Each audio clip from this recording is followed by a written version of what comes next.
The subject of this series is a duo of rapists and killers that terrorized the Greater Toronto area of Ontario, Canada in the late 80s and early 90s, preying on girls as young as 13 up to women in their early 20s. No bus station or school was safe from this highly unlikely couple that would, more than once, use their looks and charm to push the spotlight off of themselves. With the help of some, let's say, less than spectacular police work, they would be free to rape and kill and rap, if that's what you can call it, before anger and ego would lead to their eventual downfall.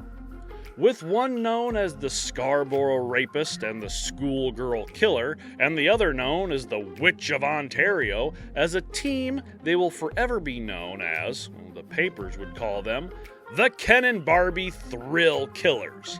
Yeah, we're getting all true crimey on you. Today, we bring you episode 1 of Paul Bernardo and Karla Homolka.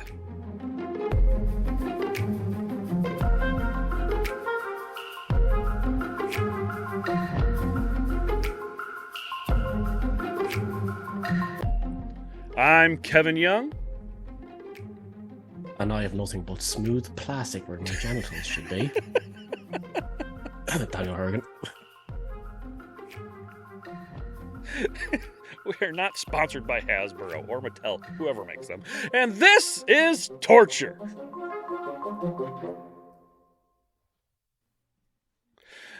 was going to say, at least they gave Action Man a pair of skin-coloured jocks. You know, the budgie smugglers. I haven't seen the movie yet. I want to, but we haven't gotten around to it. You know, so. I have. Have you? So, you like it? Yeah. Yeah. Yeah. No, it's one of those things where it has all that, like, I get the message behind it and all that stuff. I appreciate that. It's all cool. Yeah. It's a bit wacky. There is a scene in it that I think it was worth going to see the movie for the one scene. Oh, which is like the Ken off. Which, anybody who's seen it will know what it is. Right. It's the whole dance sequence and everything. It's like somebody was sitting there writing a movie, then took LSD and then let's make this scene. So those are the best ones. We could have seen it a while back. We went out and saw a movie, which is kind of rare for us because, you know, money's tight for everybody and we just don't have time. And we had a chance we could go see that, and we chose to see the last voyage of the Demeter and leave that at what it is.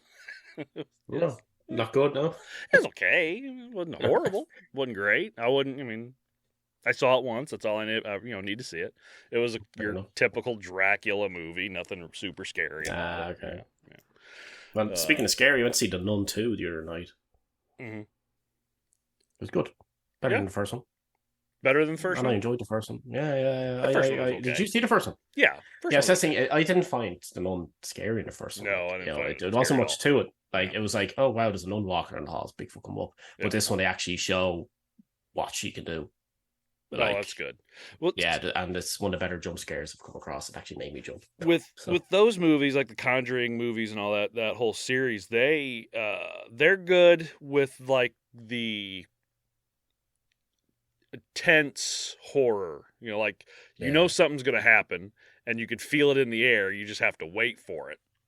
And that was the one part of The Nun that was scary was when she's standing in the office looking at the painting, and you know something's gonna fucking happen, and all of a sudden it's just rah, you know, and you're waiting for it. Even seeing it in the fucking trailer, you're waiting for it, but you're still that's you know. Other than that, that was the only part of it that was even remotely scary. So yeah, it's an awful lot of tense stuff in this. There are a couple of really good jump scares, like an awful lot of your bum doing this. Oh, good. like I'm a glad. moment. I'm Yeah, glad it was because better in that respect. I wasn't super excited about. I was like, oh, I don't really need a second Nun. But I mean, if you say it's good, then I'll watch. I won't go to the theaters. I'm sure I'll wait for it to come out on. I can rent it at home or something. But Yeah, yeah. I said, yeah, it's definitely better. Yeah. So Dan, what do you know? Do you know anything about Ken and Barbie killers? Paul Bernardo and No, Karla I Homolka? intentionally have avoided anything once we started talking about it before because I hate ruining the really weird stuff on Sure. myself. I've heard of them without Mm-hmm. necessarily looking into them, and I guarantee you, with some cases of the pop culture side of the house, I have guarantee you I've seen some of the stuff without realizing it was them. It's a good possibility. They, there's TV shows and movies that have kind of not like directly said this is based on that, but kind of alluded to them or kind of mirrored their story a little bit. It's a wild one, and well, you'll see when we get into it. I'm sure some of our listeners know who they are, some might not. Before we get really into it, I just trigger warnings every fucking where. If I had a shotgun that I could shoot off or fireworks just filled with trigger warnings, I would do it because listen, if you're not big on sexual assault, which okay, I put that wrong. Nobody's big on sexual assault, but if sexual assault triggers Unless you're you, that guy for that '70s show. oh yeah, and apparently the rest of the cast except for Topher Grace, which is. I was so let down when I saw that Ashton Kutcher and Mila Kunis came out and wrote a letter to get him less time. It's like, put the motherfucker away for the rest of his life. Fuck him. Fuck him. But Topher Grace is the hero in that. But anyway, if you're not, if sexual assault, especially sexual assault of and technically they're kids, young teenagers, technically still a kid. If that type of stuff, domestic abuse, all that shit, if that bothers you at all, might not be the series for you to listen to because there's a lot See you of then. Say no, you're stuck. Bye. You don't have a choice. You're stuck. Everybody else can go. You're stuck. Normally Recording stopped. Yeah, normally I would put like time codes in the description that you can jump to, but there's really no point with this one because it's pretty much just the whole Chock fucking full thing. So especially the second and third episode are obviously the worst, but the first this one's not going to be great either. So just have that in mind, and not gore so much. Just everybody, if you don't feel dirty after listening to these episodes, there's something wrong with you. I felt dirty, and I already knew the fucking story. What I can say is that I'm super happy that we're finally covering this. So when we're all done with it, I never have to hear about Paul Bernardo or Karla Homolka again. Because holy fuck, I hate them so goddamn much. And it's not even. I mean, the rape obviously adds to it. But you put that aside, the rape and the murder. They're just shitty fucking people. They're the type of people you just don't like, Paul's a fucking narcissist. He thinks he's the best at fucking everything. And Karla's just, a bitch. They're just horrible fucking people. And I fucking hate them so goddamn much. She's great and she's a bitch. So, but all right. Damn assholes. Yeah. Oh yeah. You'll see. That's the thing though. They're both actually very bright, but they're still fucking idiots. We'll get into it. Let's fucking get into it. All right. So, Karla Leanne Homolka, the eldest of daughters. Eldest $3. I looked at daughters, and then I looked 3 words over, had an L in it, and I put the 2 together, because that's how reading isn't supposed to work. The eldest of 3 daughters, born to Carol and Dorothy Homolka. It's like how Rick says Carl. Yeah, Carl it's a Coral girl. Oh, Coral. Yeah. No wonder she turned into a psychopath having Coral as your father. She came into this world May 4th, 1970 at Mississauga General Hospital in Port Credit, Ontario, Canada.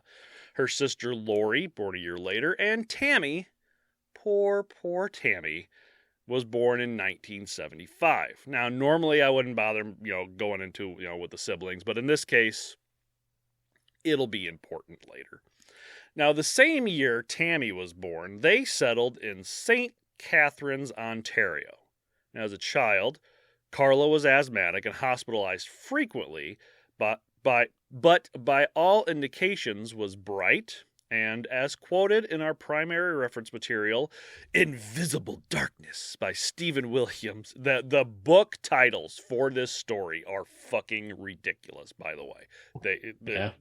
Look up any book about Paul Bernardo and Karla Homolka, and the book titles are just stupid. They're named that for a reason, which we'll get to later, but they're still fucking stupid.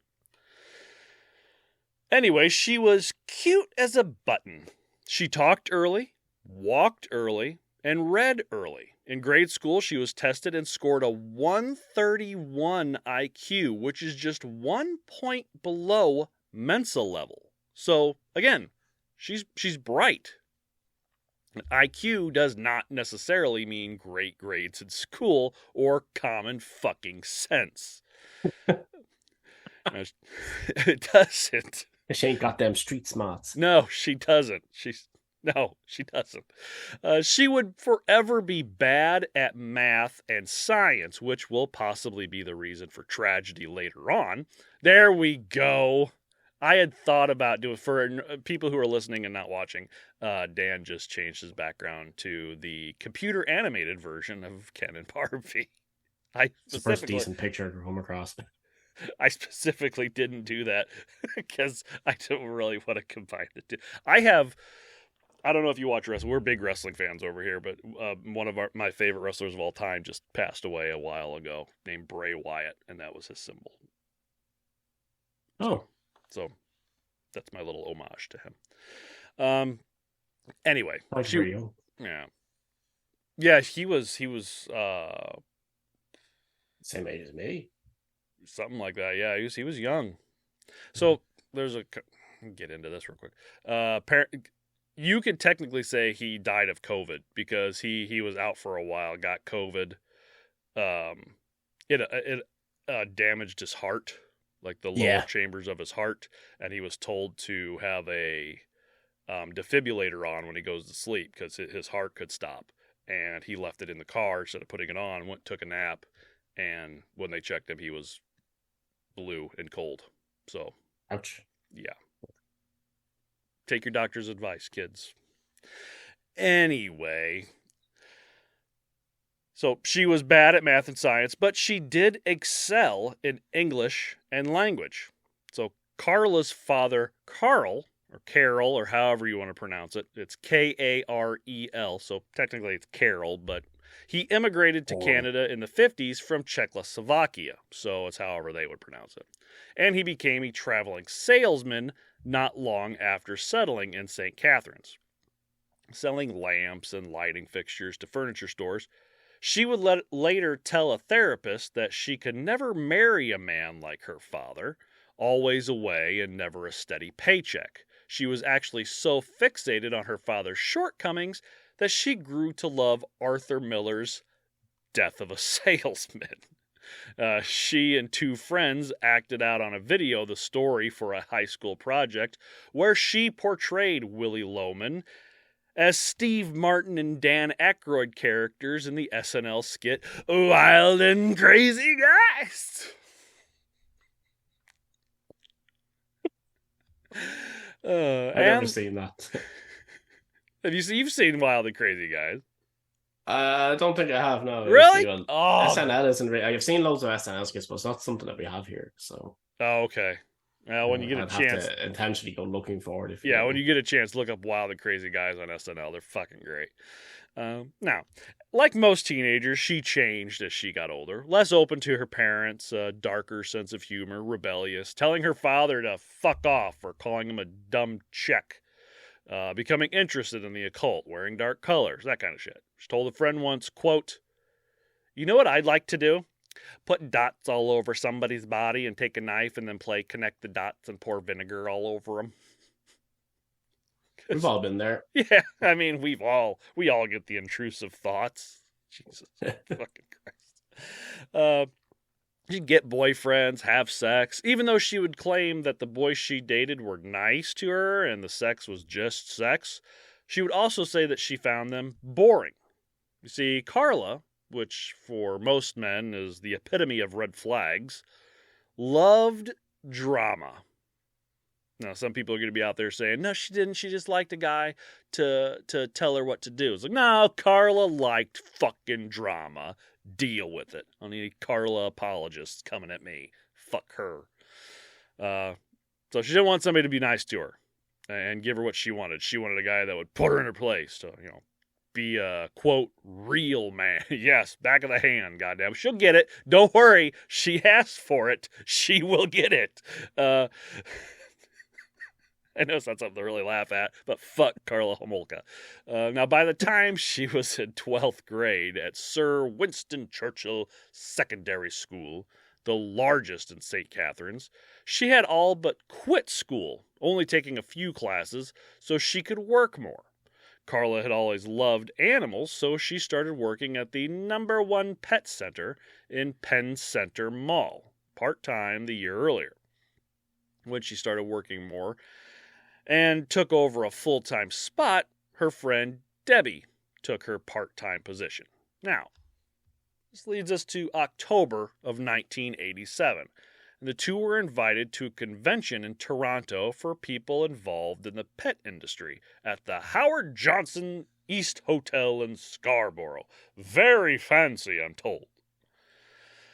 That evening, the two, despite their manager's sage advice of don't bring strange men back to your room. That's Had a gangbang. Ladies, that's just good advice. Don't bring guys you meet in the restaurant at a Hojo's back to your room, for fuck's sake. Or else, you become a rapist and murderer at some point. So was it like the gateway? Yeah, that's the gate. That's the gateway. Like, the gateway drug. Smoke marijuana. Next thing you're doing heroin. You pick up a guy at the bar. Next thing you're murdering. Murdering people.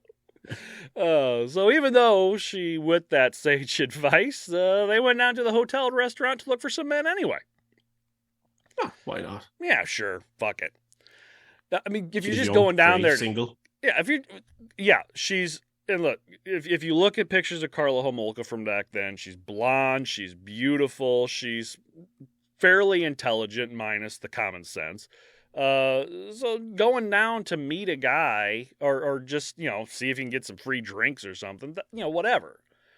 If that's just what it was, that'd be fine. But unfortunately, for many to come, it's not what happens. I've looked up pictures of her, and she looks like, you look at her eyes, and she looks like fucking trouble. She does. She has dead eyes, but so does Paul Bernardo. I can imagine their children would probably have tails. Paul Bernardo looks like he wants to be in fucking Duran. He does. Yeah. Well, I'm guessing you're looking at the pictures from after he got picked up, and he's in like a police car, or he's getting ready for court because he does some stuff with his hair to make him look. I don't know if he's trying to make himself look more innocent or what, but yeah, he comes off as like a coked out 80s musician. Yeah, like Spandau Ballet. That's actually what he looks like. He looks like he's a member of Spandau Ballet right there. That's what. But if you look at pictures of him when he wasn't picked up by the police, he looks more like a Surfer Boy. Yeah, he does a bit. Yeah, he looks like Ken almost from Ken and Barbie.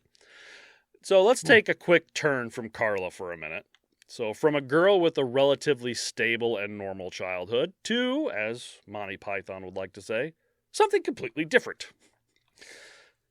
Paul Kenneth Bernardo was born at Scarborough General Hospital on August 27th, 1964, to Ken and Marilyn Bernardo.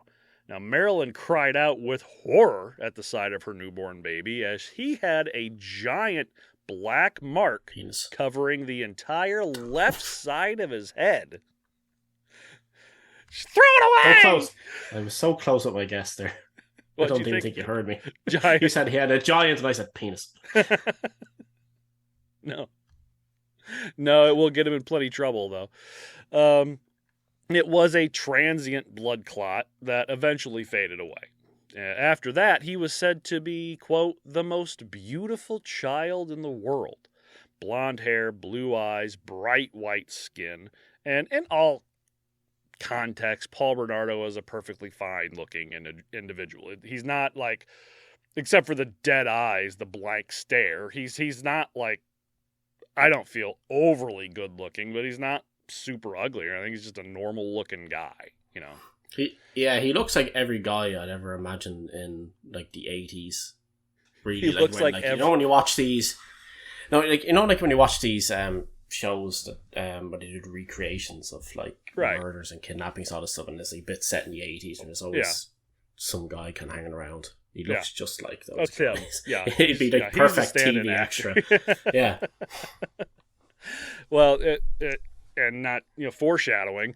That same thought will be what lets him continue to do what he does for a very long time. That he just looks like everybody. Yeah, you'll see when we get there. It won't be too long. It took him much longer to start talking than other kids. Still only making grunts and stammers at about 2.5 years old. Turned out his tongue was attached to the palate in his mouth by a flange of skin, like a duck's foot. He had a webbed mouth. I'm sure he could swim backwards crazy. just a motorboat. What is that? It's Paul. The human jet ski. But once it was removed, he talked to no end, and will continue this for the rest of his life. Never shutting the fuck up. His parents quickly reversed the surgery and stitched his mouth shut. Can you please glue this shit? They're like, you remember the really bad Wolverine movie and the really bad Deadpool that was in the Wolverine movie, No Mouth? Could you do that for me, please? God, the world would have been so much better if Paul Bernardo didn't have a fucking mouth. Now, Paul's father, well, the man that raised Paul, Ken, also came from a family with a history of bad apples, to say. Ken would watch his father beat his mother until about the age of 5 or so. His older brother Raymond was a criminal who was diagnosed twice as a psychopath and would humiliate the family by having his name put in the local paper after arrests. Raymond, the psychopath, eventually became a police officer. Because of fucking course he did.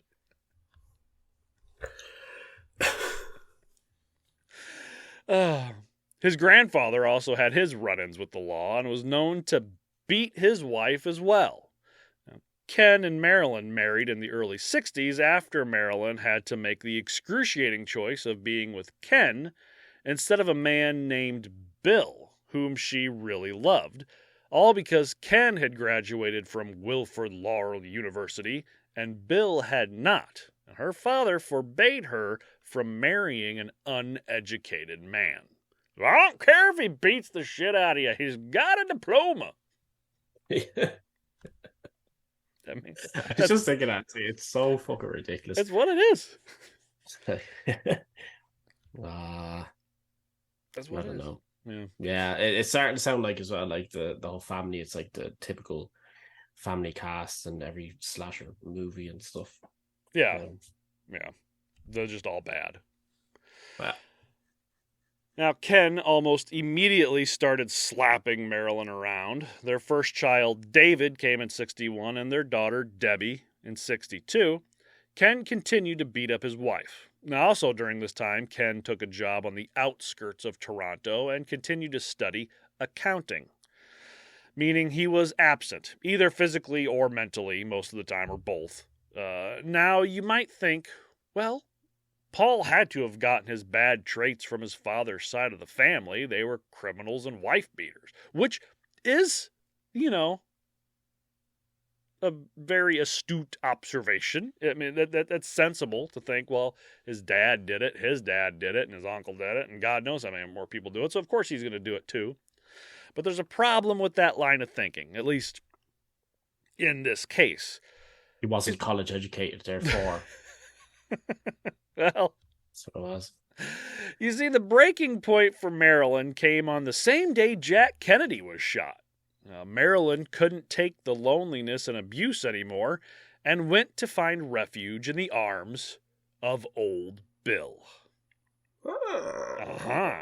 Now, Ken would find out about the affair a little over a month later and decide that they couldn't stay so close to his wife's lover. He didn't want to be a fucking cuck. And decided that they were going to move the family from Kitchener, 2 hours away, to Scarborough. A little over 7 months later, Canada's worst, or at least one of its worst citizens, was born. I wonder who the daddy is. It's killing me. Now, he was, as stated by Marilyn herself, selfish and stubborn. He spent his childhood watching his father insult his mother. Quote, "Boom, boom, boom, look out, here comes the big fat cow." Which, it's not original, but I guess it gets the point across. This man is educated. I went to school. I'm an accountant. I know what a cow is. All I can think of is that it's you, bitch. I'm gonna bring it back around to SNL. I don't know if you've seen this skit where Will Ferrell is sitting at the dinner table with his wife and daughter, and they keep getting in arguments, and he keeps saying stupid shit to shut them up. I drive a Dodge Stratus. That's all I think was. I'm an accountant. I have many suits and ties. You want me to beat you with my diploma, bitch? Now, by the time Paul was in high school, Marilyn had developed a type of thyroid issue. She gained a lot of weight, had a sour mood, and never cleaned or cooked. So, sequestered to the basement by her husband, Paul could hear Ken sometimes sneak downstairs in the middle of the night to, quote, have sex with it, and then run back up to his room. What? Yeah, because his dad pretty much forced her to live in the basement, and then every once in a while he'd sneak downstairs, have sex with his... Oh, the father! I thought you were saying fucking Paul was going... No. Ken. Oh. Ken was. Oh, all right. Yeah. So Ken goes down to ride the cow. Comes back up. No real love lost for Marilyn either. She's kind of horrible in all this too. I don't get a whole lot into some of the shit she does, but she's not great. Nobody in this fucking story is great except for like poor Tammy, because she doesn't have... fair, if I was forced to live in a basement and I was caught a cow and then a person kept like just coming down just to have their way with me, yeah, I wouldn't be a very nice person either. Probably wouldn't be. Yeah, probably wouldn't be super sweet to anybody either. Yeah. Now, this would be nowhere near the worst thing Ken would do. One night in June, the police came to the door around 3 a.m. to ask Ken why he was prowling around the neighborhood in his pajamas, peeping into people's windows. Yes, old Kenny was a peeping Tom. Oh, and that's not even to mention the fact that, I just said, what the fuck, like... That's not even to mention the fact that he sexually assaulted his own daughter. So here's that child touching that I was talking about. Like it's because you have like a book sitting there with a little checklist, like how to be an asshole 101 or something like that. How to be a dummy for dummies, and he's just like going through each bit It's like, yeah, beat your wife, yeah, treat her like shit, yeah, lock her in the basement, treat my kids like shit, sexually assault my kids, looking through other people's windows. I just think of the Grinch when he's doing his checklist. It's like, beat the wife, lock the wife downstairs, and touch the daughter. I gotta go peeping Tom. I gotta have time for that. But what would I wear? My pajamas. There you go. So Debbie could never really remember exactly when it all started, but she could recall him sneaking into her room at night, hanging out on the eaves outside of her window to watch her undress. Every Sunday night, the family would sit in the living room and watch Walt Disney. Marilyn would lay with the boys, and Ken would call Debbie over. Now, while they watched Mickey Mouse bounce around on the screen, he would finger her, to her dismay. Now, more than likely, Marilyn knew. So, Paul grew up around some fucked up shit, which probably didn't help his development. The whole nature versus nurture thing. It doesn't have to be biological for you to fuck a kid up. Yeah. Yeah, but there's an awful lot of shit going on there. Yeah. As he grew, his charisma and charm began to take over. Silver-tongued and pretty much able to talk the pants off any girl he wanted, and he wanted a lot of them. Now, while in 10th grade, his mother stormed into his room, threw a picture at him, and told him that Ken wasn't his father. The man, Bill, in the picture was his real father. She said he was a bastard, and he needed to get over it. This made him hate his mother even more than he already did. He would use this trauma to get the ladies. I was going to say... Yeah. I was going to say, imagine the person to your room just shouting at you, "You're a bastard, get over it." It's like, well, I didn't know I was to begin with, so I was fine beforehand. I was over what I didn't know I had to be over. Yeah. Or she says, "You're a bastard, get used to it," or something like that. So I just found this shit out. But apparently he looked exactly like Bill. I mean, from what he says, he looked at the picture and it was like looking at a fucking mirror. He looked exactly like this Bill guy. So, well. But yeah, he would. Dick Bob. Yeah, he would do the whole, "Oh, poor me, I've never met my real dad and my mother's horrible" thing to get girls to feel sorry for him, think they could fix him, all this shit, It's like, let's have sex. What's wrong? Are you okay? No, my mom's horrible and I just found out I'm a bastard. Oh, is there anything I can do for you? I mean, you can touch my penis. I mean, if you want. But see, he would quickly find that the standard sex stuff, the flirting, kissing, sneaking off to fill each other up, didn't quite get the old blood pumping, if you know what I mean. Then he started hanging out with the Smyrnis brothers, Steve, Alex, and Van. Petty criminals, all macho and shit. Their parents owned a pizzeria and they'd steal pizza from their parents and give it to people for like stolen gas or money or friends or whatever. And then they'd rob from people. They're just skeevy motherfuckers.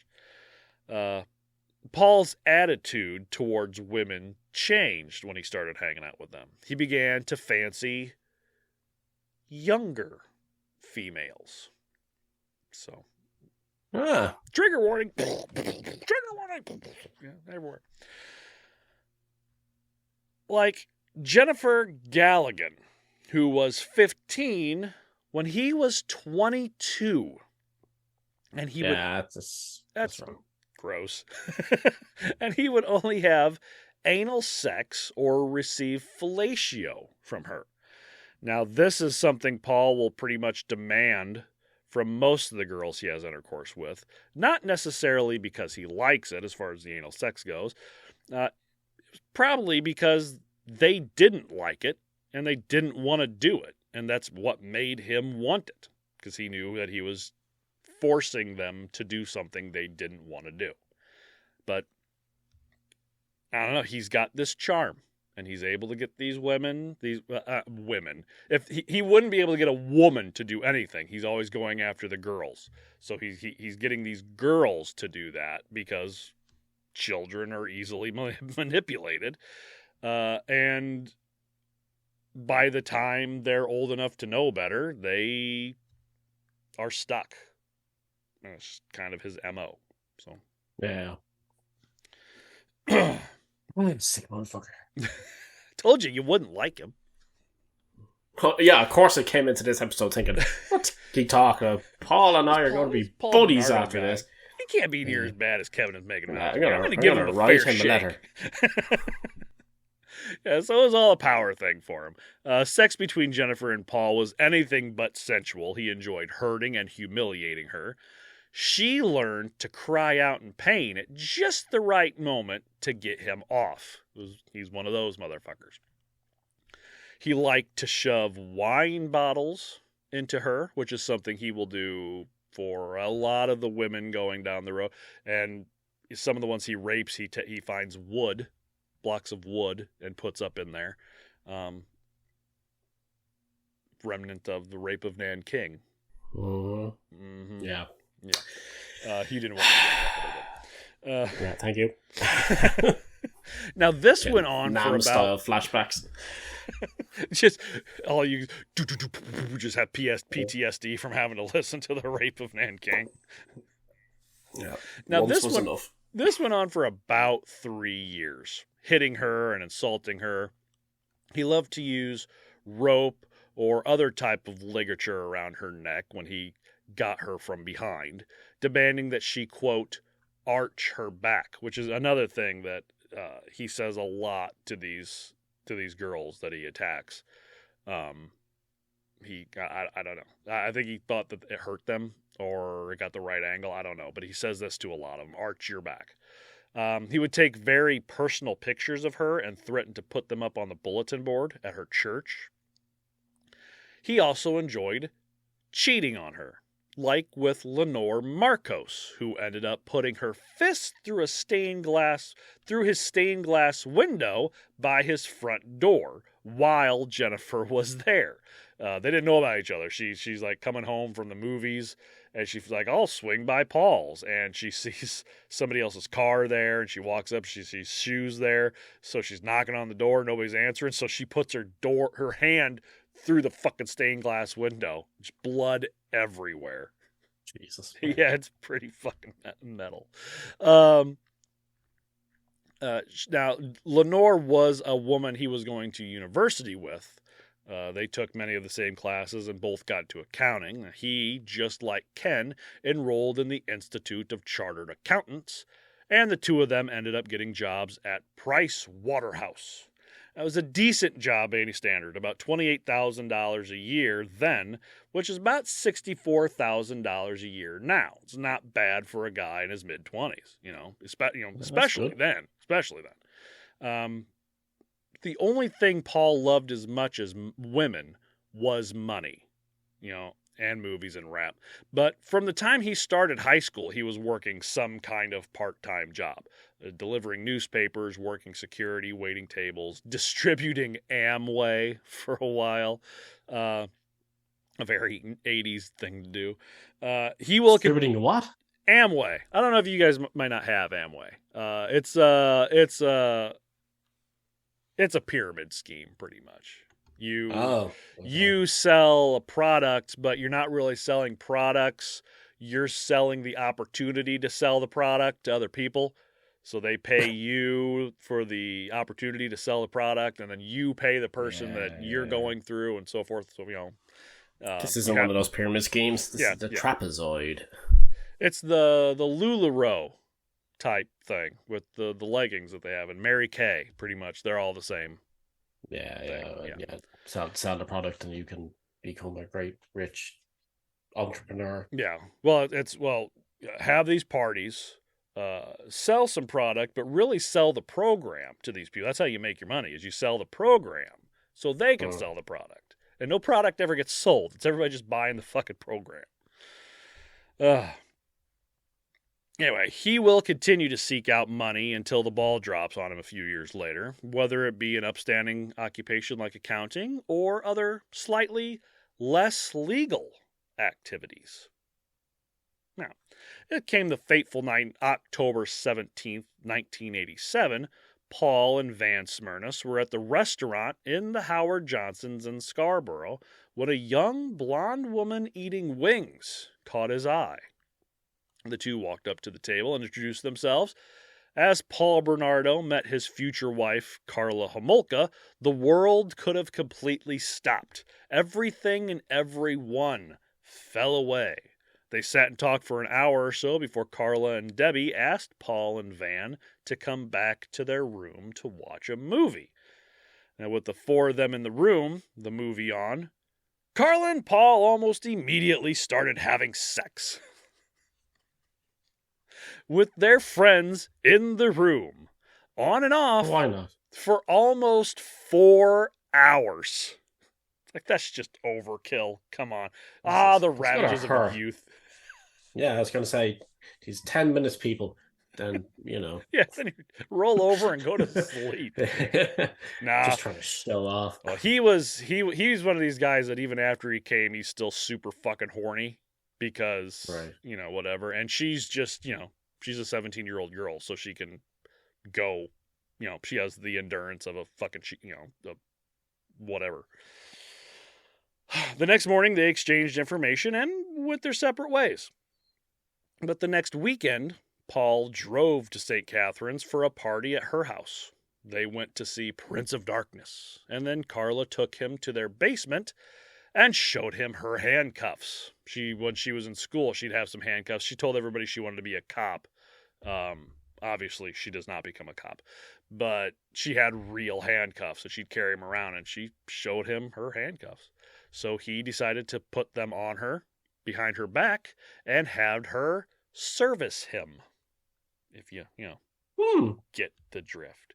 Again, that's the fact that she's 17 and he's, in his mid-20s, that's kind of creepy. She's only, a few months away from being technically legal. Whatever legal is in fucking Ontario, I don't know.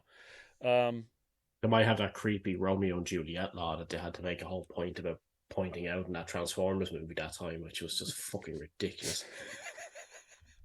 True. It's just like...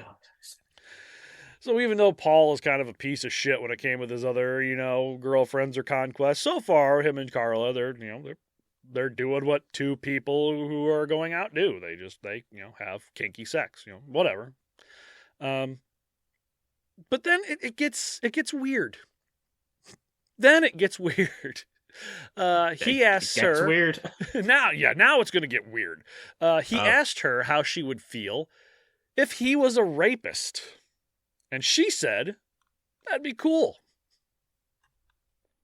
What the fuck?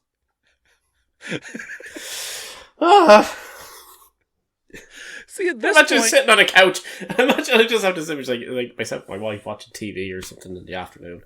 Just sitting there saying, how'd you feel if I was a rapist?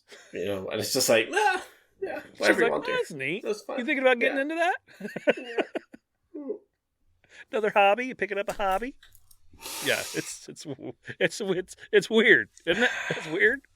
At this point, he hadn't raped anyone yet. With, of course, the exception of the women he was, dating, like Jennifer, that he did horrible things to, especially when, he would, strangle them with twine or rope, and then they would try to beg him to stop, but he wouldn't, which, yes. And if they're underage, though, then it... Yeah. So that is rape. Yes. He was already a rapist. I'm not saying that what he was doing before wasn't rape. He was definitely raping people, but at this point, he wasn't raping. It was the consensual kind of, quote unquote consent. That wouldn't hold up in court. Yeah. Yeah. You all know what you know what we're fucking talking about. Don't come at me. But at this point, he wasn't semantics here, people. He wasn't attacking and raping complete strangers. Yes. At knife point, traumatizing them for life. He wasn't doing that yet. Okay. He was, however, groping women outside of various bus stops in the Scarborough area, which is still... You can't technically call it rape, but it is still sexual assault. He was sexually assaulting strangers at this time. He just hadn't gone all the way yet. But then he sort of got approval from Karla. He's like, "Can I do this?" And she's like, "Oh, fuck, I'll do it." So he saw this permission. He saw this as permission, and he would begin attacking and raping strangers. So again, shoot off the cannon full of trigger warnings, because here we go. It's not going to be fun. Let me get my puke bucket. You're going to need to... Dude, there's times in this series where I typed it out knowing I was going to have to say it out loud. And, like, I feel like there's a coat of, like, slime and gristle just all over me, and I need to shout. Trust me, you'll know it when I get there, and you're not gonna want to sit there anymore. It makes you feel dirty. Now, even though he has met Karla, that's be a comedy show, people. That's a laugh riot. All these women died. Anyway, even though he has met Karla, the woman he will eventually marry, and the woman that he claims to love and can't live without, he was still in a relationship with Jennifer, among others. About a month after they met, Paul graduated from the University of Toronto, and Jennifer accompanied Paul's parents to the ceremony, not Karla. I'm so disappointed in him. I was having such high praise for this guy until I found out he's been cheating on his underage woman with another underage woman. Paul, how could you? I mean, all the other shit aside, monogamy, man, commitment, fuck. Yeah. Thought we were bros. One of the problems with growing a beard is proper beard care. Going on a website or even to a brick and mortar store and seeing dozens of different options, whether it be oils, washes, balms, lotions, razors, butters, or just a massive amount of different companies all trying to sell you virtually the same product with a different logo. It can be difficult and overwhelming. And even worse, see, I already fucked it up. And even worse so if you're trying to buy beard products for someone else. Well, thebeardstruggle.com has made that process infinitely easier with their beard kits and bundles. Anything from a simple oil kit that gives you day tonic and night elixir, to the complete beard care bundle that gives you the day and night oils, beard shampoo, beard conditioner, beard balm, and the Viking Sea Mineral Beard Mask. The beard growth bundle that comes with the Voxter Growth Accelerator and the Derma Roller. To Cracky Shave Kit that gives you everything you need to keep your beard short and trimmed up. To the mother of all beard kits, the Apex Bundle 2.0. That comes with 15 different products, including the heated beard brush and straightener. And if you're still just not sure what bundle to get, you can take their beard routine quiz, and the Beard Struggle will tell you what the best beard care routine and products are for your specific beard type and price range. The Beard Struggle takes the confusion out of what to get.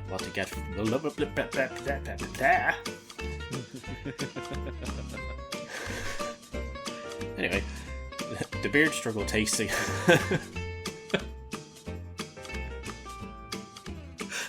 reading the ad struggle. The Beard Struggle takes the confusion out of what to get for your beard or that special beard wearer in your life. And the best part is, since it's a bundle, you save money. And with our exclusive discount code, TORTURE19, that's TORTURE 19, you'll save even more, 19% at checkout. And with their 90-day money-back guarantee, you have absolutely nothing to worry about. And since they never test on animals, you can feel good supporting an ethical company that also produces a quality product. TheBeardStruggle.com. Do what's right for your beard. Do what's right for your face. Sort your fucking beard out.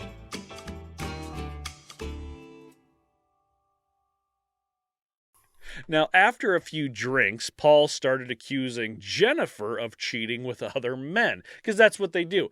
anytime your partner is adamant you're cheating on them, there's a good chance that more than likely they think that you're cheating because that's what they're doing.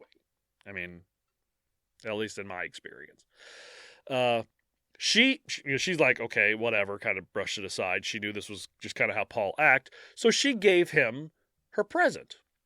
A very nice sweater. Like one of those, not like, Target sweater, but like one of those Nordstrom rack type sweaters. Super expensive, super nice. You can wear it to the office and do all. And he absolutely blew up at her, telling the whole lounge, they got into it, and he stands up and he looks at the lounge. He goes, "This one's a slut." And he walks. It's like, dude, what the fuck? She got up, went to find a phone to call her father for a ride home, and when she went outside, she found him doing donuts in the parking lot in his white Capri. What? Just a douche. Just a douche. I'm all pissy. I'm going to go do... Did he have fingerless gloves on and sunglasses at night? Just listening to Duran Duran. They both agreed that the relationship was over. But he said he needed to do the honorable thing and give her a ride home. She got in, and he locked the doors, made sure her seatbelt was nice and tight, and then began punching her. Every stoplight, he would hit her over and over. They didn't go to her house either. They went to a deserted factory parking lot where they used to go parking, as you do when you're, in a relationship with an underage girl. I mean, what else? You go parking. Can't be too much to do in Canada. She was bruised and swollen by then, and he pulled out his knife and held it to her throat. Now, luckily for her, when she jumped for the door, he dropped the knife in between the seats and couldn't get to it because he's a fucking Nimrod. She jumps for it, and he's like, "Oh!" And he just drops the knife. I mean, why? Why? Just because she lunges for her door, would you drop a knife? It's like, yeah. She moved quick like a cat. And he's like, "Ah!" And he just dropped the knife. Hey.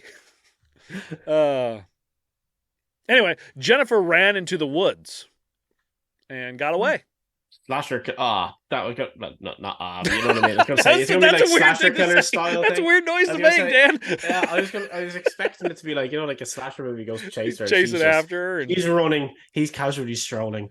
She trips, and then she trips again over nothing, and eventually he catches up to her. And, crawls for instead of standing up and running again, she crawls for 3/4 of a mile until he catches up. She hits all the tropes, and then she runs out to the road. She thinks she's safe, but she gets run over by a car. Yeah.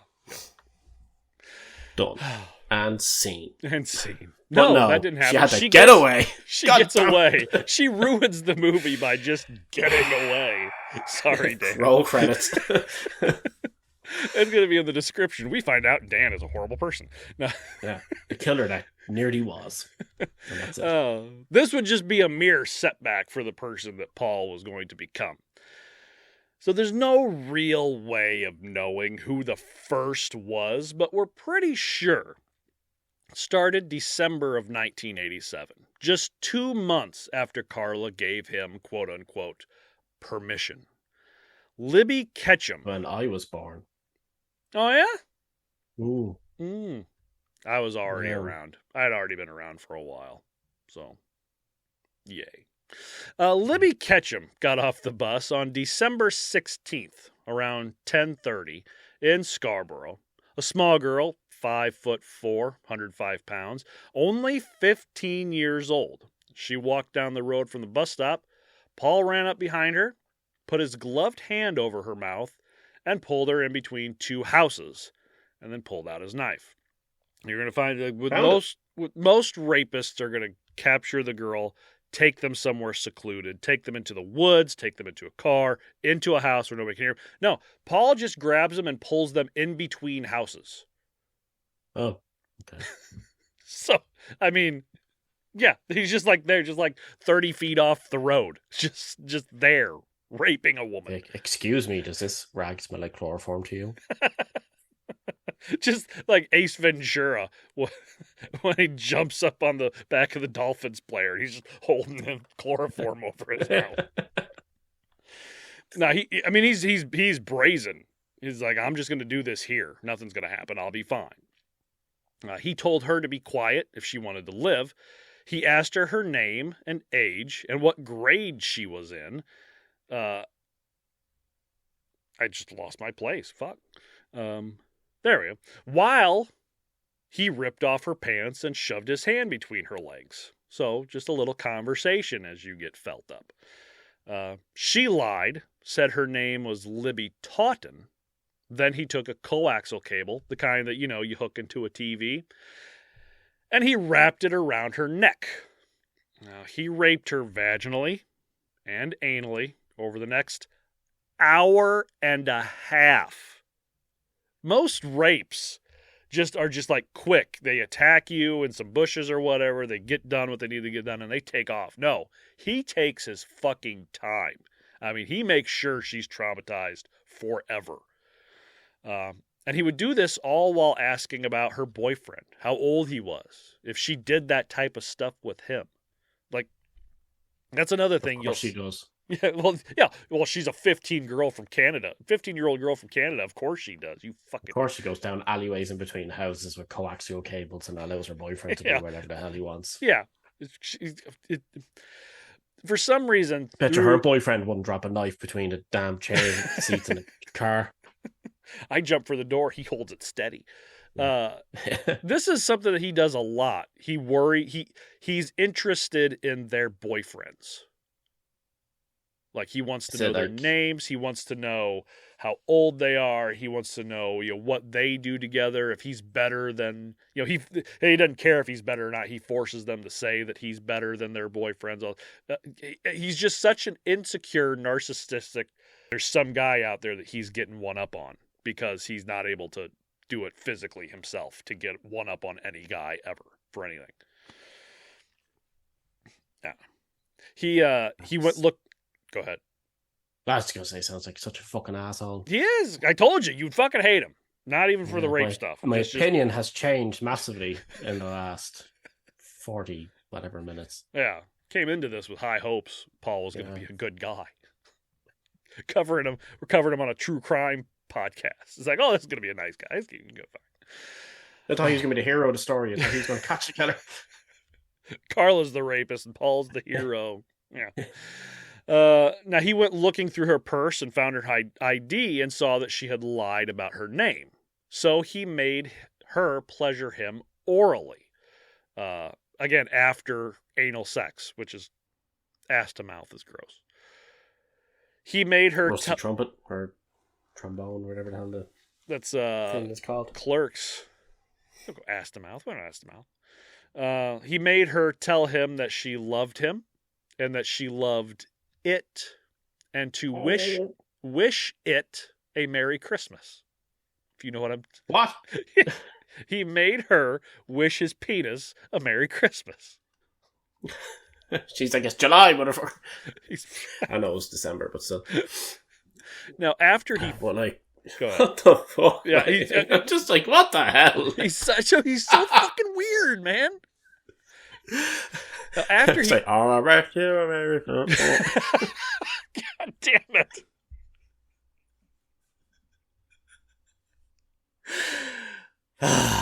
Fucking hell.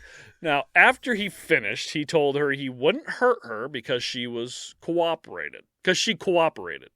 And that he didn't care if she told the police because he wouldn't get caught and she would be humiliated. And her boyfriend would break up with her.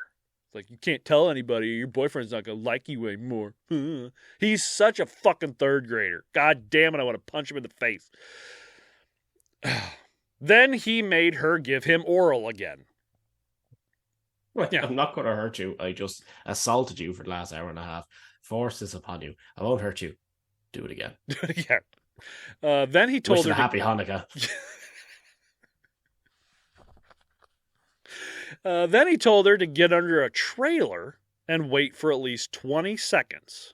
When she came out, he was gone. She was less than a block from her home. That's another thing. Is all of these Scarborough rapes, they are literally yards away from being home. It's ridiculous. I'm gonna with this next little bit, I have to tell you, I had two separate reference materials because some gave me information on one thing, one gave me the information on the other. So there are some I'm not gonna say discrepancies, but with the prawn book, which I'll get to later, he kind of wrote it right after like the trial, so a lot of the names hadn't come out yet. And with the Williams book, I believe he waited a little longer, and some of the names had come out. They were more public information. So there's going to be some stuff that you might have heard one way or heard another. I'm just going off what I read in the books. So if there's something that doesn't seem right, that's why. But I think everything's pretty good. So there's this 22-year-old woman at a different bus stop a couple weeks later around 2 a.m. It's a little old for him, but he'll get what he that's can like get. that's like him going near a pensioner by his age bracket. So he grabbed her and pulled her in between two houses and pinned her on her stomach and started punching her in the side of the face, telling her to look away or he would kill her. He wrapped a cord around her throat, probably the same one, and pulled until she couldn't breathe. Now, after he ripped her pants off, he raped her orally, then anally. He asked her name and demanded that she tell him she loved him. It's another big thing. Tell me you love me. Over and over and over again. Daddy issues. Yeah. He mommy issues, I guess, technically. My mom and daddy never said they love me. So tell me I'm a bastard. Cords around people's necks. Tell me to get over it. He finished inside her and then made her put it in her mouth again. He ended up tying her to a fence with her belt. Before he left, he kicked her hard in the ribs, just as a final fuck you, I guess. Fuck you, yeah. She waited a long time before freeing herself and getting to the hospital. She was able to give the police a description of the attacker: white, maybe 6 foot tall, 180 pounds. But she never saw his face. But he talked a lot. She let him know. He talked a lot. Again, Paul never shuts the fuck up. It's the same thing that happened to Libby and at least 3 others that had been not so much raped, but groped and fondled. He'd come up behind somebody and he'd grab them by the tits, or he'd shove his hand underneath and grab their groin or whatever. He talked the whole time he did it, which is weird. But, and he also always said virtually the same thing every time.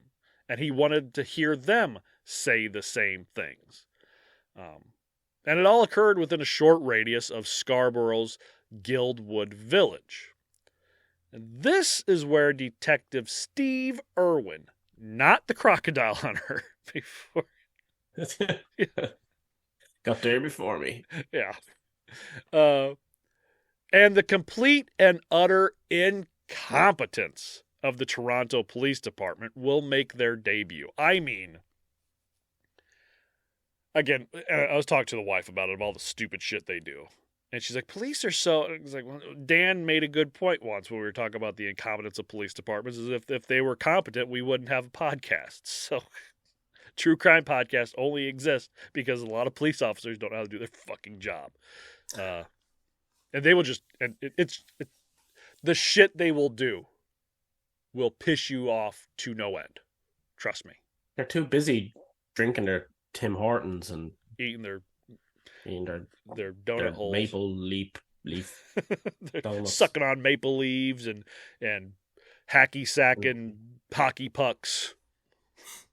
Yeah, and becoming award-winning podcast moguls. That's right, goddammit. I wish we could have got him on for this, but oh well.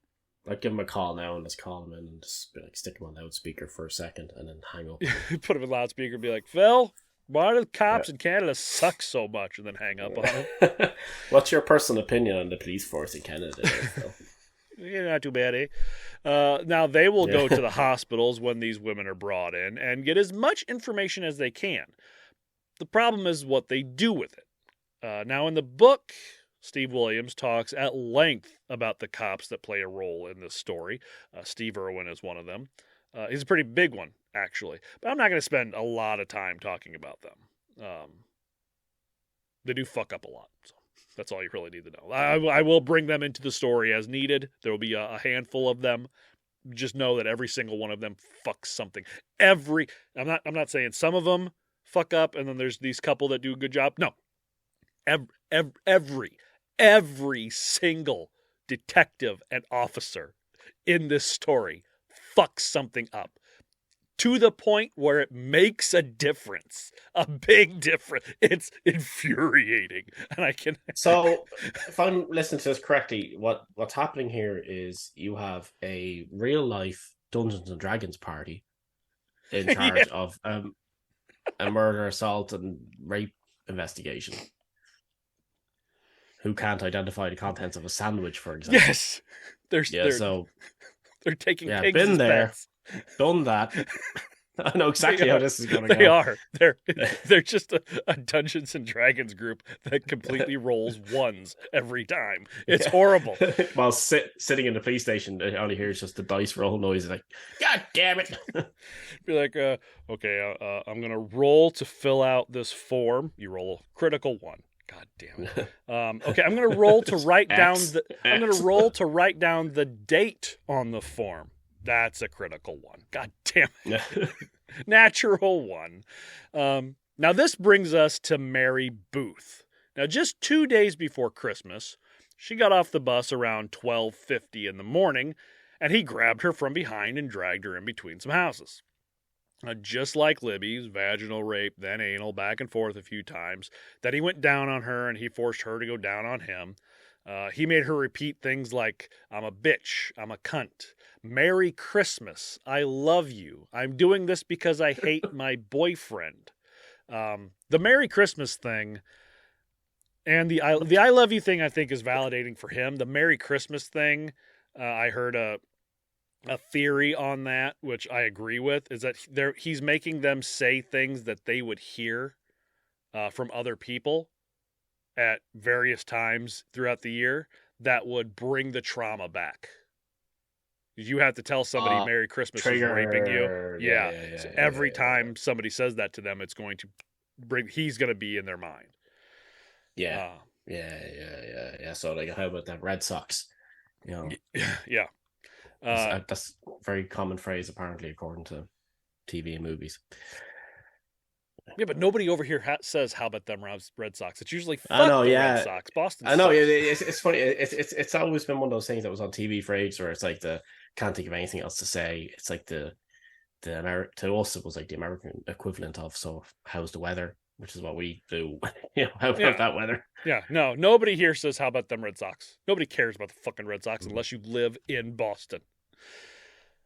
He told her to quote, "If you open up your mouth." Or, if you open up your mouth, I'm going to slit your throat. If you scream, I'll slit your throat. Shut up, or I'll kill you, bitch, slut. If you scream, I'll put a scar on your face. What's your name? What school do you go to? I'm gonna, and he actually doesn't have an accent. I'm just I'm trying to make him sound as stupid as possible. But he tells her that he's going to cut her throat. Gonna Success. Shut up, you fucking bitch, you slut. If you scream, I'll put a scar on your face. What's your name? What school do you go to? It's like, what the fuck is wrong with you, man? But unlike the others, Mary was able to give a pretty great description of her attacker. I mean, she was focused in. So good on Mary, because she does exactly what everybody in this position hopes they'll be able to do, even though it's incredibly difficult to do. He was white, 6 foot, 180 pounds, light brown, blondish, collar-length hair, clean-shaven with a small mole under his slightly crooked nose, smelled good, no accent, no scars or tattoos, circumcised, a gold ring with 3 diamonds on his hand, and possibly a school ring on his other hand with a red stone. He drove a white Capri and carried a stiletto knife in a dark leather case. I mean, if you can't get any more descriptive, you might as well have taken a picture of the motherfucker. So good on Mary. So a composite that was drawn up that looked exactly like Bernardo. Pull up the picture, pull up Paul Bernardo composite sketch and look at it real quick. Okay.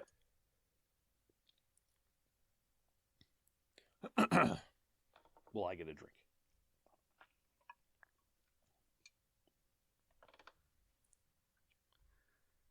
So I muted myself while I was doing it. That's fine. I'm assuming, I'm just having a look, is just the ones of him in court, so it's not that one. Is it there should be the slightly side angle one? Oh, yeah. Yeah. It looks exactly like him. Yeah, that, Jesus Christ. I'll post that picture on our Instagram for everyone so they can see it. Obviously it all depends on the angle and all that, because there's one of the pictures that you see from there, he looks a little bit like Gavin Rossdale. But yeah, that's him. I mean, that's Paul Bernardo. You look at that picture, that's Paul Bernardo. Anybody who knew him would look at that and go, "Oh, that's Paul." Somebody drew a picture of Paul. So with this amazing composite sketch, they decide not to publish it in the papers or on the news. What?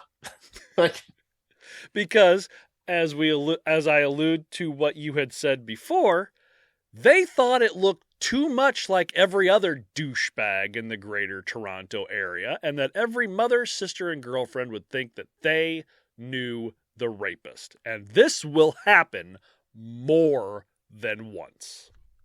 Then you follow those leads. if everybody thinks, leads they'll follow. Oh, God. They'll follow the leads right to Paul Bernardo. Trust me. And then you'll see what happens after that. But yeah, you have a perfect composite sketch. Finding a murderer, making a murderer. Yeah. You have perfect composite sketch. You're just like, nah. Meh. Good God Almighty! Sometimes you have to wonder about people. Yeah. Oh, don't worry. You'll get more aggravated with the police. Jennifer does go to the police eventually. She met a Sergeant McNiff at a McDonald's. McDonald's actually kind of plays a big role in this story, just like a side character almost. I met you McDonald's probably half a dozen times.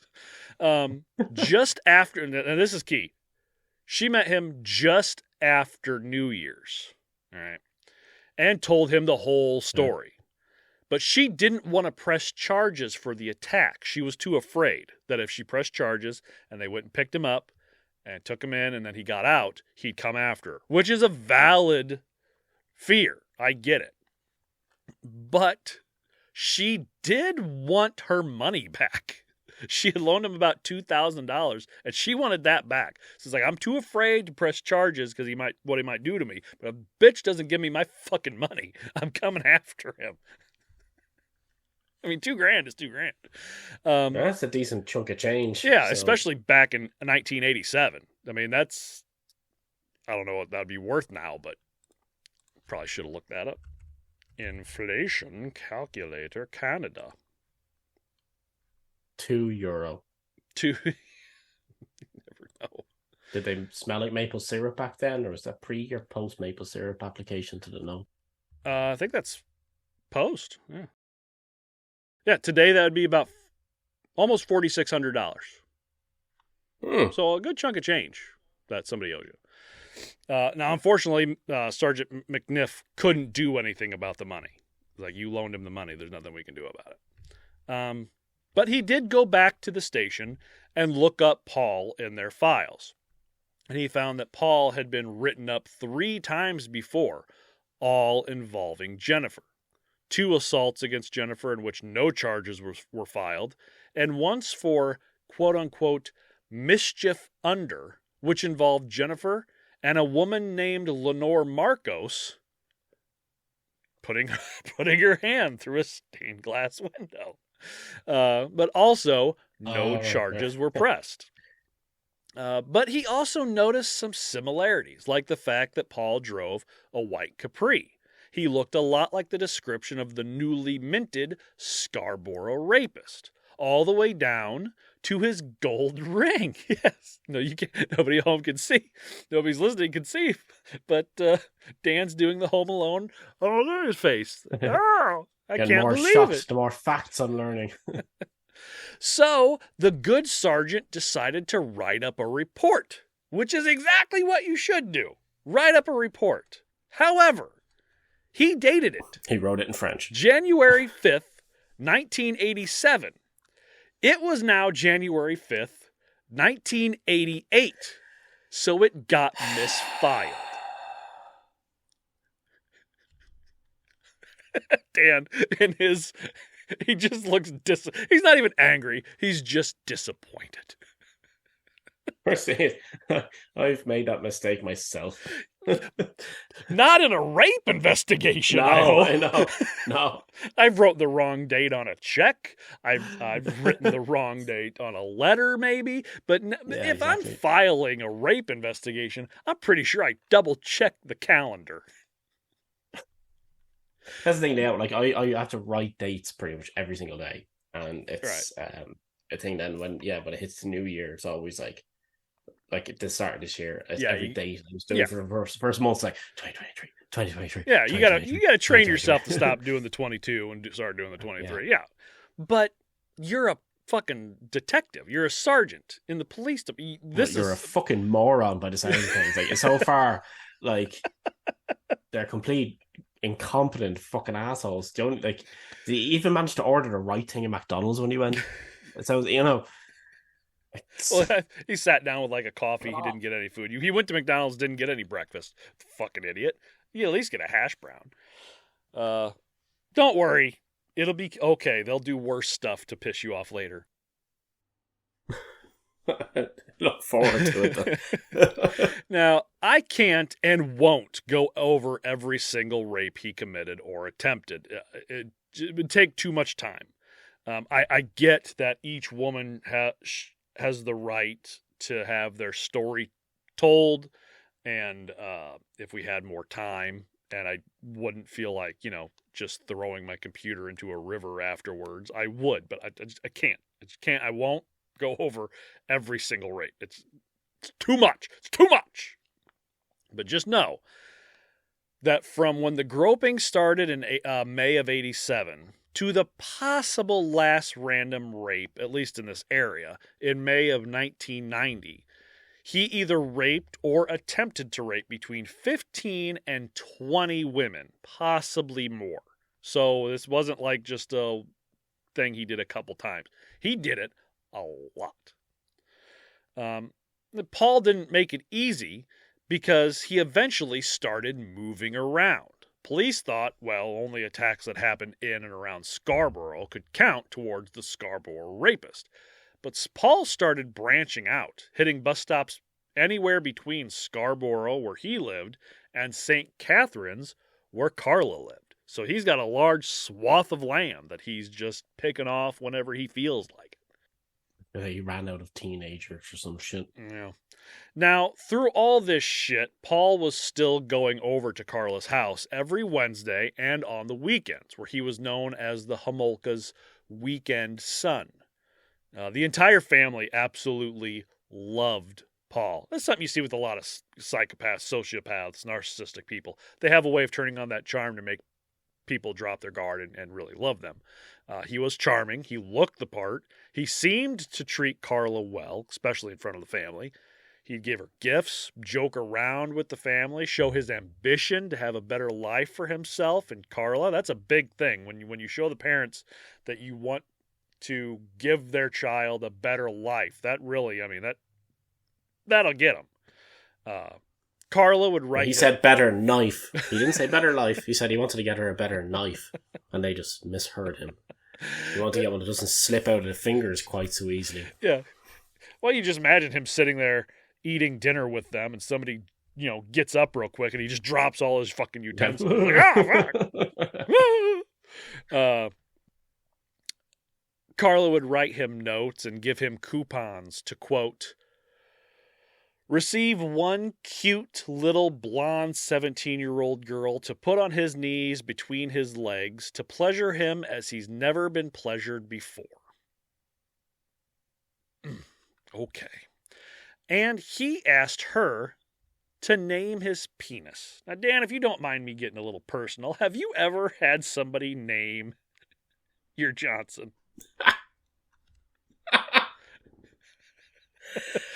No, not like as if like, no, not like names like Bob or anything like that. No.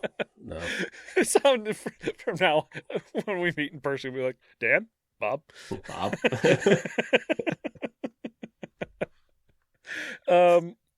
Yeah, me either. My wife is, she can be mean sometimes, and she'll go, oh, hey, little guy. It's like, fuck you, he's average guy. Slightly below average. I'm good though, don't you worry. I'm not crying.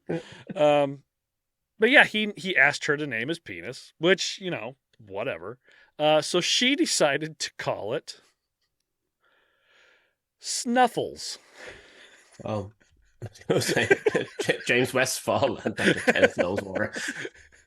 I call it the octagon. 60% of the time it works every time, which is kind of going to be, it's actually pretty close to how often it does work, about 60% of the time.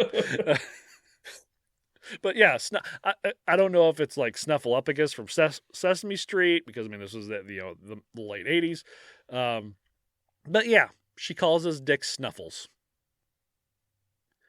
Maybe because it's always dripping. or just like kind of nose. Oh, look at Snuffles. Dripping, yeah. Or maybe it's imaginary. Who knows?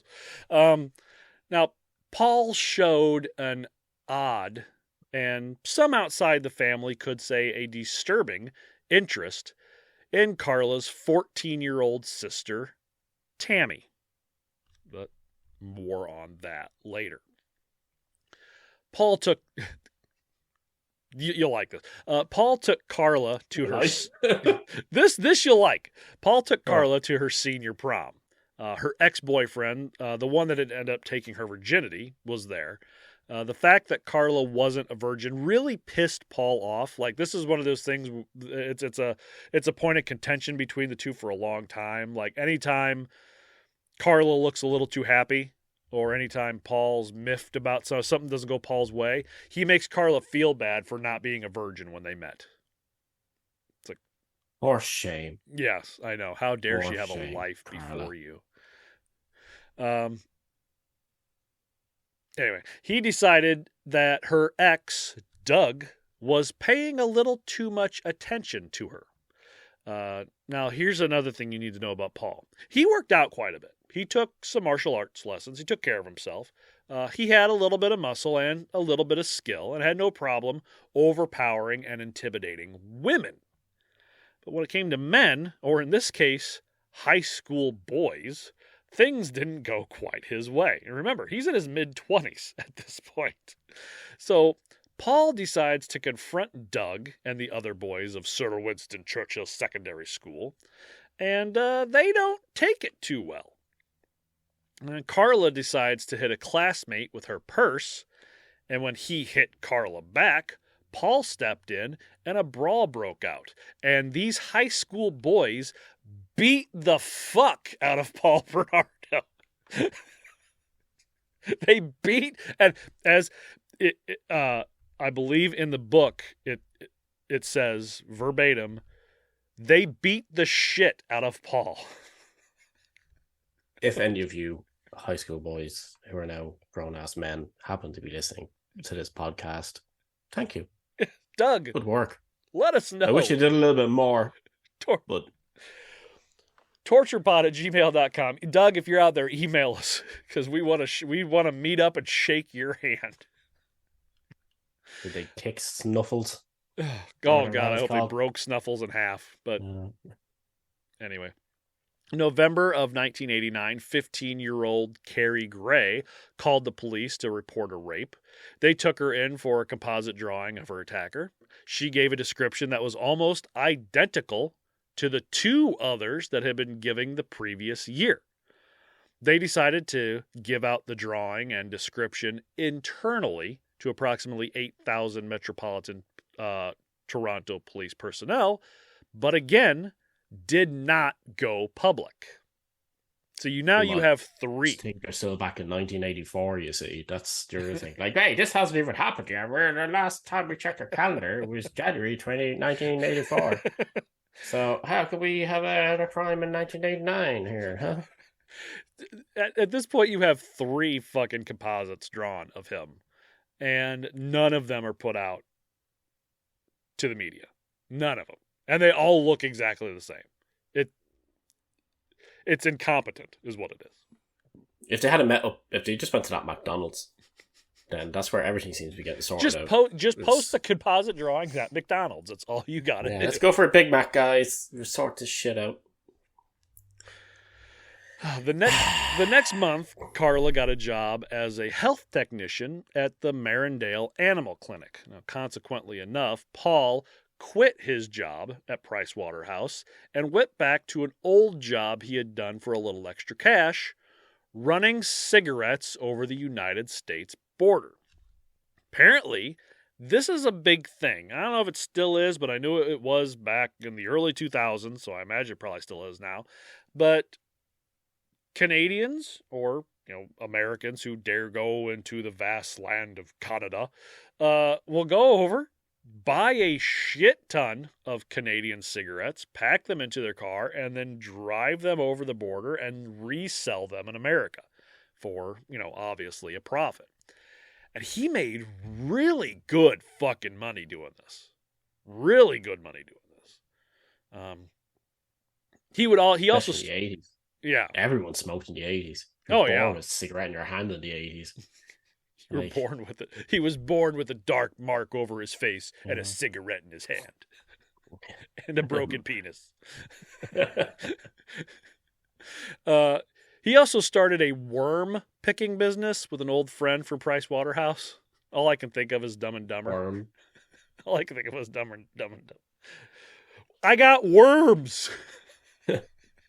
It's like imagine a worm picking business just sitting there, just sort of that one. Like a lobster. Like you're picking out a lobster at a restaurant. Ooh, that one. Like that one. He looks meaty. He didn't put much of a fight, did he? Well, they would go out and they would pick worms out of the ground and sell to, fishermen, stuff like that. Pet stores that needed them for food and everything.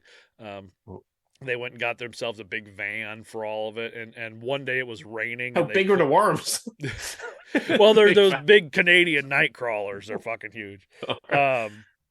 But it was like raining one day. They spent all this money on a van and equipment.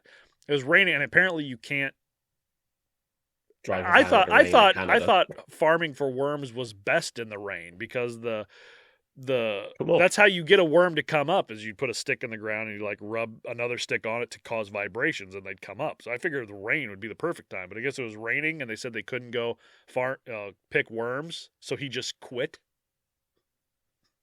Okay. Fucking loser. As you do. Yeah. It's obviously that Canadian rain must be a different kind of rain. Yeah. It's maple. It's like acidic maple syrup. It's just pure maple syrup. So and that stuff will kill you. Just the sugar content and it makes the mooses go wild. You see, so you don't want to be out anywhere picking up the worms because that's their natural food source. You see, so the mooses will attack you. You're just out there in the wilderness. You're combating the acid maple rain and the giant the giant nightcrawler earthworms that are coming up from the ground, and then there's a fucking moose, and you don't know what to do. No, that ain't the storyline for a post-apocalyptic RPG game. I don't know what is. So, anyway, he actually made enough. He made through his cigarette runs almost double what he made at his accounting job. So he was doing really well for himself, even though it was completely illegal. And he felt good enough about things that he went ahead and proposed marriage to Karla. And she, of course, agreed. Now, everything seemed great. So Paul decided to rape another woman to celebrate. Yeah, of course. Sharon Moon got off the bus in Scarborough around 2:30 on a Saturday morning. Paul was on his way home from the Homolkas. He walked up to her and slashed her in the face. Like he just walked up and like, there you go. And then he raped her. Again, very chatty. You know, he's got her on the ground. He's just going at it. He's like, oh, I'm just coming home from a party. You notice I have a knife? Shut up, bitch. You try to fuck me up or fuck me over, I'll kill you. Don't you try. Don't you dare even try to fuck me up or fuck me over, bitch. I'll kill you. I'm going to leave you, and you can do whatever you want, okay? You start counting now. But then he did something he had done several times before. He came back. He's like, I'm going to go. You're good. Just give me a few seconds to get away. And then he's like, nah, I'm not just joshing you. And he comes back for more. Funnels are up.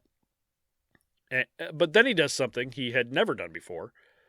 After biting her breast for a while, he ripped out a chunk of her pubic hair as a souvenir. Ah, Jesus. Yeah.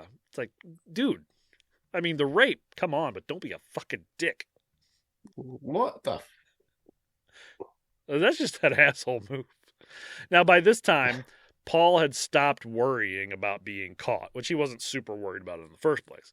He was making no attempt to cover his face. He knew most women... he doesn't seem to give a shit. Yeah, he knew most women wouldn't go to the police. They would be too embarrassed or ashamed, which is true. Most women who get raped don't go to the police because of that reason. They know they're going to get, embarrassed. They'll be ashamed. They'll come off as the fucking bad guy. Yeah. Now, he was at this point where he just felt like he couldn't get caught. Robert Hansen, you get to that point where, nothing's going to happen to me. She, just like those before her, gave the cops a description of her attacker. I can say it. By this time, there had been around 15 different rapes attributed to the Scarborough rapist, and many of them gave virtually the same description of their assailant. Up until now, they still haven't set anything out to the press. And the police had only actually, out of all these, the 15, they had only actually documented maybe 6 or 7 of them. But in what decade? Yeah. But they finally... sitting in an Arby's or something like that. Or sitting in an Arby's going... That's the only other fast food takeaway I'm coming off the top of my head. Shouldn't we be in a McDonald's? They finally decide to release the composite sketch after 3 years with a telephone number and a $150,000 reward for information. Well, the workers at Price Waterhouse just happened to open up the newspaper a few days later and sat back in shock as they stared at a picture of their former coworker. And it wasn't long before the sexual assault task force that was put onto the Scarborough cases started getting calls. One of these calls was from a nurse, Tina, who told them all about how Paul would jump from one woman to another, seeing multiple girls at once, stories of how he and her husband would take trips to Florida and drug women and take them back to their room before Paul would have his way with them. That's another thing you'll come to find out. Paul and Karla love Florida. Maybe it's the fascism, I don't know, but they absolutely love Florida and they love Disney. Like, they love Disney. Disney World, Disney everything. They fucking love it. So he goes down to Florida a lot. Hey, look, I like Disney, but there's obviously something to do with stunted growth. Yeah. I like Disney. I'm not big on go raping someone. Yeah, I don't like Disney enough to start raping over it, but I do like Yeah, Disney. Exactly, yeah. Who's your Mickey Mouse now? She'd tell them about how he loved his old 81 white Capri, and now how he now drove around an 89 gold Nissan 240 SX. And she knew all about Paul because Nurse Tina was actually Tina Smyrnas, Alex Smyrnas' wife, and former girlfriend of Paul Bernardo. She dated him before his tumultuous relationship with Jennifer Galligan. So, Detective Irwin pulled the file on Mary Booth, and he just happened to find the misdated file Sergeant McNiff filed years before on Jennifer and her relationship with a one Paul Bernardo. So they, of course, immediately rushed to Paul's door to take him in for questioning about 2 months later.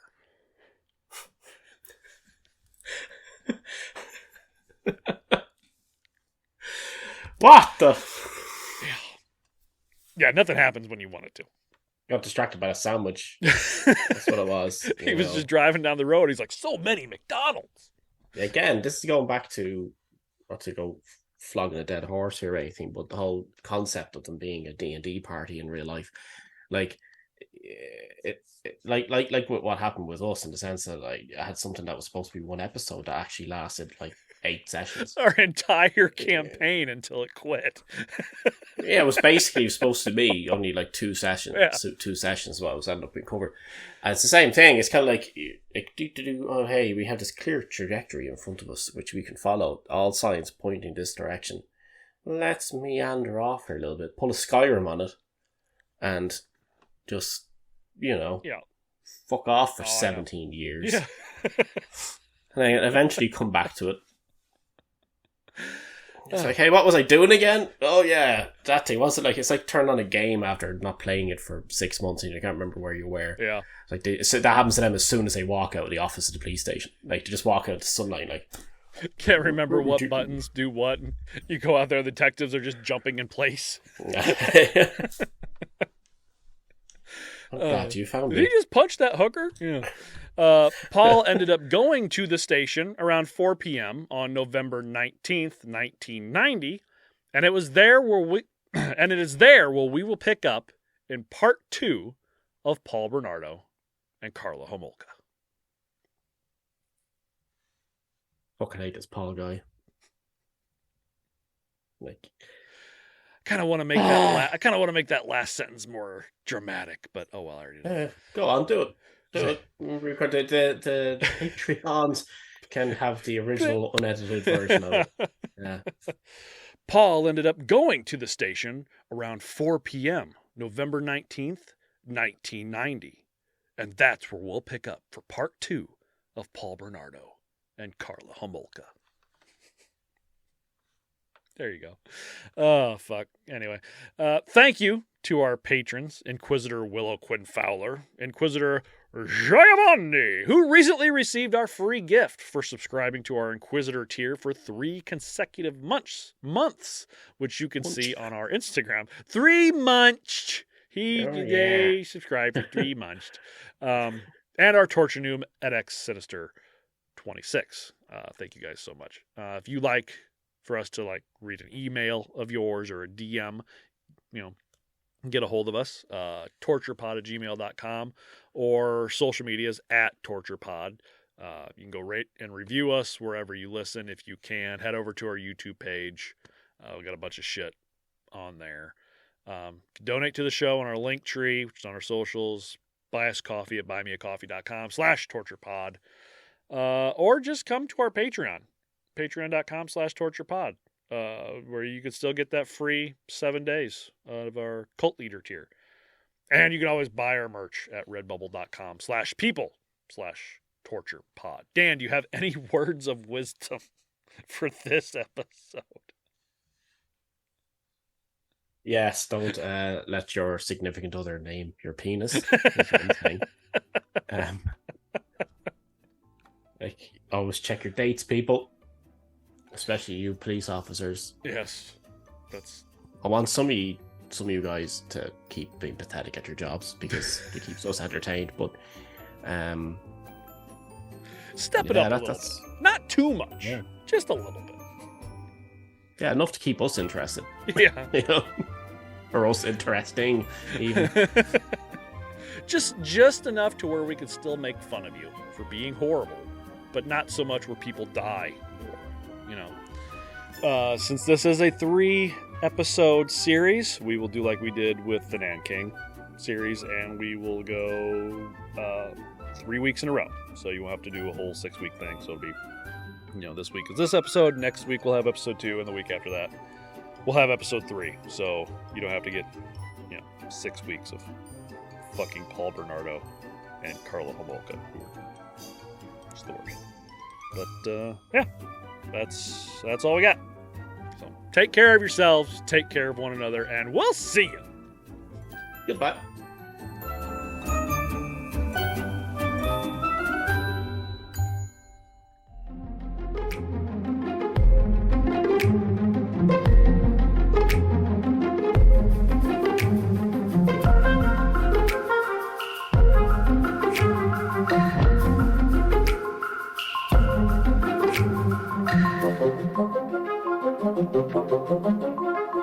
Thank you.